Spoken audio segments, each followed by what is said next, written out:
A próxima crise não vai avisar. Ela abre um abismo silencioso, enquanto homens ocupados fingem estabilidade. E quando a fome chega, não sobra tempo para aprender. José do Egito viu isso antes de todo o império. Enquanto outros celebravam a abundância, ele decifrou um código que ninguém quis obedecer. Estoque não era medo, era governo. Ele não pediu esmola ao futuro, ele o dominou. Hoje repetimos o erro do Egito pré-fome: gastar tudo, confiar no fluxo, ignorar o decreto. Este não é um chamado para sobreviver. É um aviso para quem quer governar quando a escassez exigir sangue, estratégia e honra. As masmorras úmidas ainda respiravam ferrugem e silêncio quando José foi arrancado das sombras. Correntes frias nos pulsos, o cheiro de pedra molhada grudado na pele. Acima dele, o Egito celebrava colheitas gordas. Palácios com sombras brilhavam em ouro. Risos ecoavam como se o futuro estivesse garantido. Mas José não via festa, ele via pressão. Sonhos não são poesia quando carregam decreto. São avisos de guerra. 7 anos de abundância não eram prêmio. Eram contagem regressiva. O erro humano já estava armado. Homens confundem fluxo com domínio. Confundem prosperidade com eternidade. O trigo crescia alto. Os celeiros estavam vazios. E isso não era azar. Era ignorância estratégica. José sentiu o peso antes da fome. Porque quem governa de verdade aprende a ouvir quando ninguém quer escutar. O faraó queria interpretação, mas o império precisava de lei. E foi ali, entre a umidade da prisão e o brilho falso do palácio, que o abismo começou a se abrir. Silencioso, paciente, esperando o próximo movimento. Nos corredores do palácio, as sombras eram longas. Colunas altas escondiam olhares desconfiados. Conselheiros falavam demais, mas pensavam pouco. A pressão não vinha da fome ainda, vinha da abundância. Esse é o teste que destrói governos. Quando tudo cresce, ninguém aceita limites. José sentiu isso como lâmina na nuca.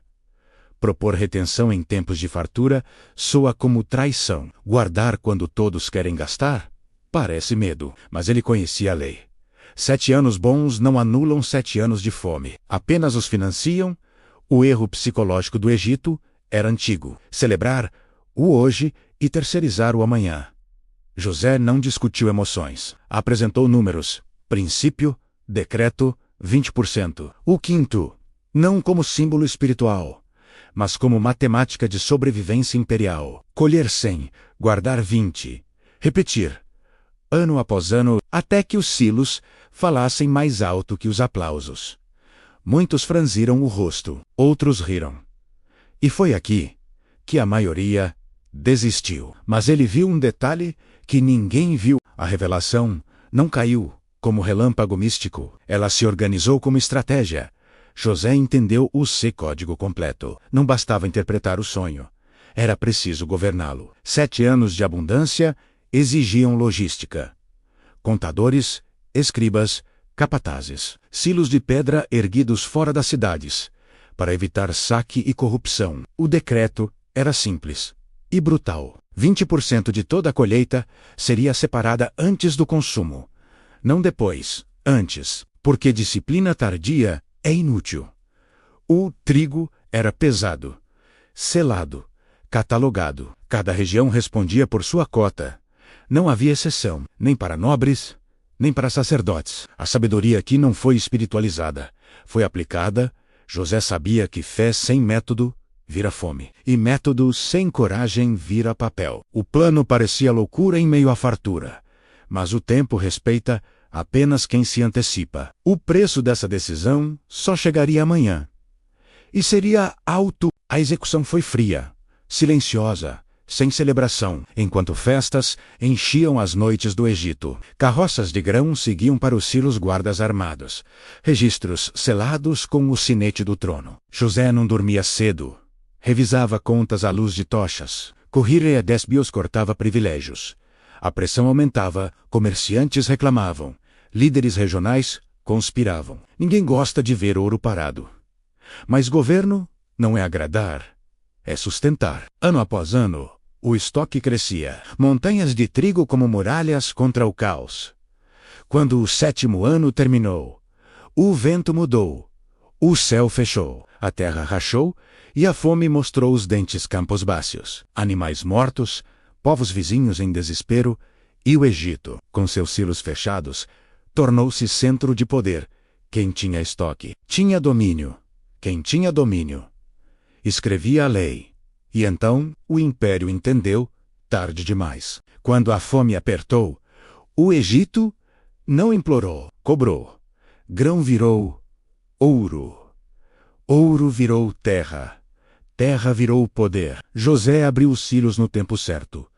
Não por misericórdia, mas por estratégia. O que foi guardado com disciplina foi liberado com controle. Povos vinham de longe, ajoelhavam diante da administração egípcia. A crise transferiu riqueza, não por roubo, mas por preparo. José subiu ao trono administrativo, não porque sonhou alto, mas porque calculou melhor. A lei dos 20% transformou escassez em lucro, fome em expansão territorial, enquanto outros perdiam tudo. O Egito consolidava governo. Isso não foi milagre instantâneo.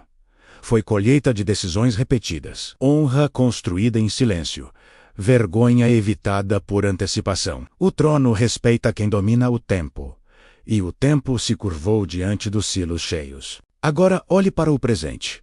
A economia instável, o fluxo incerto, e homens como Carlos, trabalhando muito guardando nada, repetindo o erro antigo. José não era um sonhador ingênuo, era um estrategista sob decreto. Ele entendeu que crise não avisa, ela cobra. E cobra com juros. O quinto não era imposto religioso, era princípio de governo. Separar antes, degastar, construir silos quando ninguém vê valor. Aceitar a pressão social para manter honra futura. Se funcionou em masmorras úmidas e palácios com sombras, funciona na sua realidade. Estoque não é medo, é domínio. Reserva não é avareza. É estratégia. Quem governa o pouco, governa na fome. Quem ignora o decreto, vende o futuro por conforto imediato. A pergunta não é se a crise vem, ela sempre vem. A pergunta é simples. Quando ela exigir sangue, estratégia e honra, você estará na fila ou no comando?